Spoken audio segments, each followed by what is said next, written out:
Good afternoon সবাইকে। আমি এখন গ্রোসারি করছি, কাজের থেকে বাসায় যাব।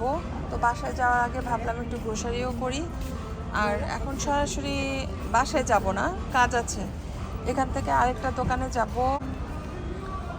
So I was looking for this টি, দেখাচ্ছি আপনাদেরকে। এই যে টাটা টি আগ্নি, এটা হচ্ছে আপনার লুজ টি ব্যাগ না, মানে লুজ চা পাতা। এটা হচ্ছে 1 কেজি ওজনের ব্যাগ। তো আমি একটা নিয়ে নিচ্ছি, সবাই নিচ্ছে তো ভাবলাম আমিও একটা নিই। তো প্রবলেম হচ্ছে যখন চা বানাবো আমাকে ছেঁকে নিতে হবে আর কি। আমি সাধারণত এটা নেই, এই যে এইটা অথবা এগুলা টি ব্যাগ, ইজি টু কুক। তো অনেক ইজি হয় চা বানাতে। আমি যদি মশলা চাও বানাই, চামচ দিয়ে জাস্ট ব্যাগগুলো তুলে ফেলি, ছাড়তে হয় না। তো আমার আরও অনেক শপিং বাকি আছে, করতে থাকি। তো এখানে আমার যা নেওয়া নিয়েছি, আরও কিছু জিনিস বাকি আছে। এরকম বাস্কেট ক্যারি করতে আমার একদমই পছন্দ না। আজকে আমার কাছে $1 নাই, কারণ কার্ড ইউজ করার জন্য $1 কার্টের ভিতরে ঢুকাতে হয়। সেই $1 আমার হাতে নাই। আমি ডলার কখনোই ক্যারি করি না, সবসময় কার্ড দিয়ে পে করি। তো সামটাইমস ডলার লাগে। কাজ শেষ করলাম ফ্রাইডে, আজকে রিল্যাক্স করব। বাট কালকে সকালে আমার আবার কাজ আছে। আই এম হ্যাপি দ্যাট আজকে তো কাজ শেষ। দেখি মিট ডিপার্টমেন্টে যাই। মিট ডিপার্টমেন্টে অনেক সময় ভালো ভালো জিনিস থাকে। ও এখানে চিকেন দিয়েছে, বাসায় অবশ্য চিকেন আছে, নিব না।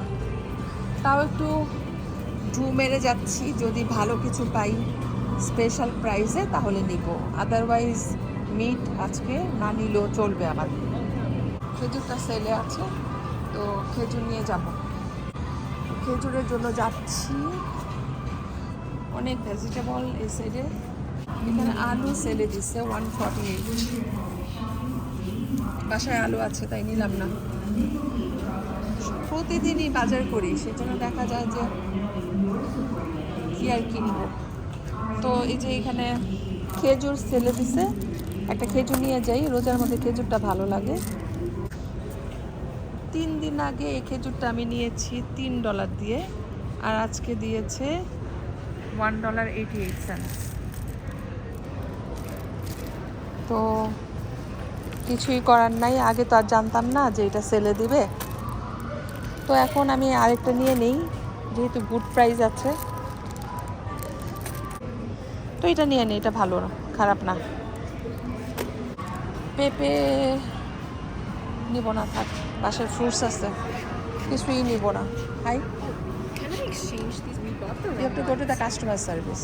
ইয়া, তো আমার গ্রোসারি ডান, এখন পে করব, কাউন্টারে যাচ্ছি। তো এখন আমি বাজার শেষ করে ফেলেছি, টুকটাক গ্রোসারি করেছি, মানে হালকা পাতলা, বাসায় যেয়ে দেখাবো ইনশাল্লাহ। ফার্মেসিতে আমার কিছু পার্সোনাল জিনিস কিনতে হবে, সেটার জন্য যাচ্ছি। আজকের ওয়েদারটা এরকম, ভেরি নাইস, সবাই হ্যাপি, সবাই খুবই খুশি ছিল আজকে। স্প্রিং টাইপের লাগতেছে সবার কাছে। তো আসলে একটু ঠান্ডা আছে, বাট খারাপ না, ড্রাই। তো আমি এখন ফার্মেসিতে যাই। তো ফার্মেসির কাছাকাছি চলে এসেছি। আজকে আমার কাছে একটু রিলিফ লাগতেছে যে অনেকদিন পরে একটু ফ্রি ভাবে ঘুরবো, কারণ লাস্ট 1 উইক অনেক বিজি। তো ফার্মেসিতে আসছি, এখানে দেখেন কত ধরনের শ্যাম্পু, কন্ডিশনার। আমার অনেক শ্যাম্পু কন্ডিশনার আছে, শেষ করতে পারতেছি না। তো ওগুলা শেষ না হলে তো আবার নতুন কিনতে পারবো না। তো যাই হোক, এখন আমি কি আর করব, দেখি 2-1টা জিনিসের জন্য আসছি, ওগুলা পাই কিনা, পেলে নিয়ে যাব। আর এখানে দেখেন কত ধরনের নেল পালিশ। এখন তো রোজার মধ্যে নেল পালিশ লাগাতে পাচ্ছি না। তো যেটার জন্য আসছিলাম পাই নাই, এখন বাসায় চলে যাচ্ছি, কারণ হাজব্যান্ড অনেক বিজি, ওর মিটিং আছে, বেশিক্ষণ থাকতে পারবো না। তো এখন যাই। 5 মিনিটসের মতো ছিলাম ফার্মেসিতে, কারণ আমি আমার পছন্দের জিনিসটা পাই নাই, অ্যামাজন থেকে অর্ডার করব। ফেভারিট ওই স্টোরটাতে যাইতে পারলে ভাল লাগতো, বাট হয়তো এখন যেতে পারবো না, বাসায় চলে যেতে হবে। তো বাসায় আসলাম, এখন দুপুর কয়টা বাজে, 1:30। টুকটাক বাজার করেছি। এখানে আছে, এটা হচ্ছে ছোট ছোট টুকরা করা ঢেঁড়স, খেতে খুবই মজা। যেদিন ভাজি করব আপনাদের সাথে শেয়ার করব। একটাই এনেছি কারণ আছে ফ্রিজে আরও কয়েক পিস। আর এনেছি একটা আইসক্রিম, স্ট্রবেরি ফ্লেভার। তারপরে আনলাম 1 প্যাকেট খেজুর। আর এনেছি টাটা টি, এটা হচ্ছে মেড ইন ইন্ডিয়া। প্রাইসটা ছিল কত জানি, 699 সামথিং, রিসিপ্টটা দেখতে হবে। তো এখানে 1 কেজি টি আছে, মানে যেটাকে বলে লুজ টি। তো চা বানানোর পর আমাকে ছেঁকে নিতে হবে, সেটাই একটা প্রবলেম। সবসময় আমার ছাঁকতে ভালো লাগে না। টি ব্যাগ দিয়ে যখন চা বানাই তখন ছাঁকার ঝামেলা থাকে না, জাস্ট ব্যাগগুলা স্পুন দিয়ে তুলে ফেললেই হয়। কিন্তু এটা আমাকে ছাঁকতে হবে। তো একটা প্রবাদ আছে, no pain no gain. So এটা যেহেতু অনেক ভালো একটা টি, সেই জন্য কষ্ট করব, সমস্যা কি, ছেঁকে নিব, তাই না? কি বলেন আপনারা? তো এই যে এই আইসক্রিমটা খুবই মজার একটা আইসক্রিম। এখন ফ্রিজে রেখে দেই, তা না হলে মেল্ট হয়ে যাবে। মেল্ট অবশ্য হবে না, কারণ বাইরেও ঠান্ডা ঘরেও ঠান্ডা। এনিওয়েজ, এই দুইটা হচ্ছে ফ্রোজেন আইটেম। তো দুইটাকে আমি এখন ডিপ করব, আর বাকি দুইটা বাইরে থাকলেও কোনো প্রবলেম নাই। এখানে এই যে দেখেন অনেক কাজ আছে, এই যে এগুলা করতে হবে। তো আমি অনেকগুলা কাজ কমপ্লিট করছি। আপনাদের সাথে বলছিলাম যে ইফতারি বানাইতে হবে, কিন্তু হাজব্যান্ড বলল যে বানানোর দরকার নাই, আমি বাইরের থেকে নিয়ে আসবো। তো সেই জন্য আমি আর কষ্ট করে ইফতারি বানাই নেই। এখন একটু রেস্ট করেছিলাম। আমার গলাটা শুনলেই বুঝতে পারবেন অনেক ভারী হয়ে আছে, তার উপরে আমার লেগেছে ঠান্ডা, শরীরটা বেশি ভালো না। তো এখন আমি কিচেনে যাব, কিচেনে যেয়ে একটু চা বানাবো। ইফতারির পরে চা ছাড়া আমার চলেই না। এই যে দেখেন গাছটা কি সুন্দর, মাশাআল্লাহ, নতুন পাতা এখান থেকে বের হয়েছে ব্রাঞ্চ সহ, দেখতে খুবই ভালো লাগছে। আর পাতাগুলাতে অনেক ডাস্ট ছিল, সেগুলো আমি কাপড় দিয়ে মুছে দিয়েছি, এজন্য সুন্দর লাগতেছে দেখতে, ঝকঝক করছে। তো নিচে যাই, চা বানাই। তো আমি টি এই কন্টেনারটার ভিতরে ঢেলে নিচ্ছি, তাহলে এভরি টাইম ইউজ করার সময় আমার ইজি হবে। দুধ ঢেলে দিচ্ছি, চা বানাবো। মশলা চা মানে স্পাইস টি খেয়ে এমন অভ্যাস খারাপ হয়ে গেছে, এখন এই চা ছাড়া আমার একদমই ভালো লাগে না। ইফতারির সাথে সাথে আমি 1 কাপ চা খাই। তো আজকে ভাবতেছি আমি ছোট কাপে খাবো না, একটু বড় সাইজের কাপে খাবো, 1 কাপ চা গরম গরম, কি বলেন?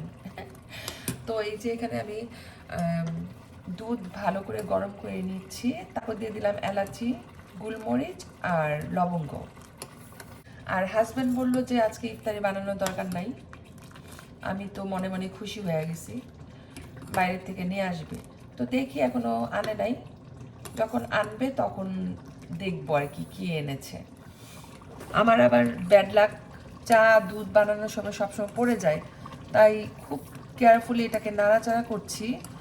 এখনই পড়ে যেত, বুঝছেন, লাকি যে খেয়াল করছিলাম।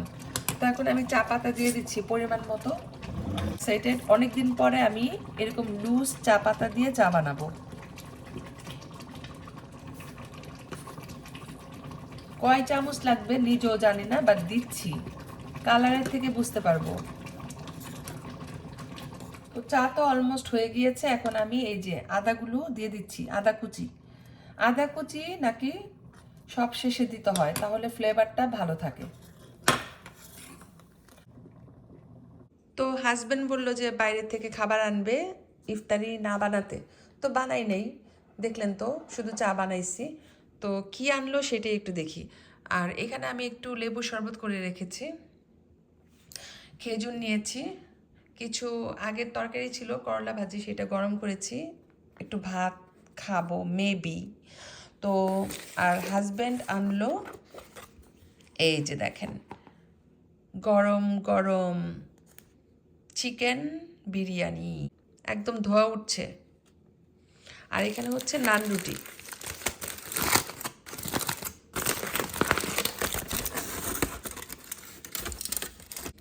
অনেকগুলা নান রুটি এনেছে।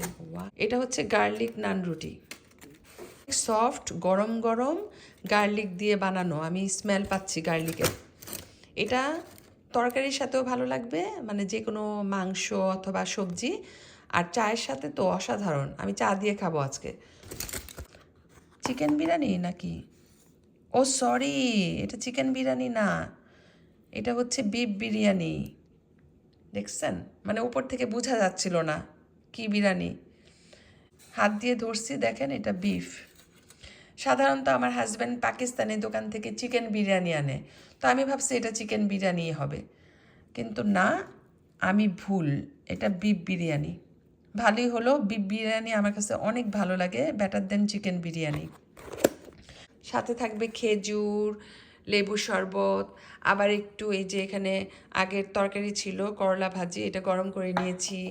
তারপর থাকবে এই যে চা, আর হচ্ছে চিকেন কারি।